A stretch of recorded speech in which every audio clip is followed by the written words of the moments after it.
I didn't have female friends. It was all male friends.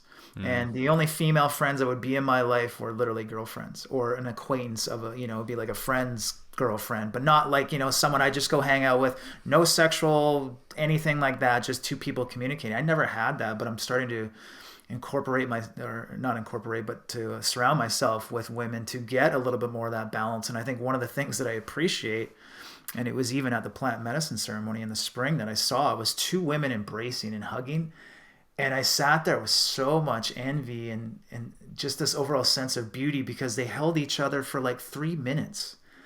And I was like, wow, that is just amazing how women are so comfortable to do that with each other. Where the typical bro hug is like literally like, hey, bro. And it's like very cold. And the guy, when he wants to get out, he taps you on the back, like, let go, release, I'm Yeah, uncomfortable here. yeah. The I release tap. oh It's man, it's great. classic. See, it's like a typical Yeah. body language thing, but it's so comical to see that. And anytime I get together with guys, I try to hold it a little bit longer to see what the reaction is, to push that comfort zone and That's great, man. see I where love they're that. at. But even like Yeah. now, some of the new male friends in my life, that are very similar to me in terms of the spiritual growth, they'll hold it and it's a warm embrace, and I'm like, oh man, that feels good.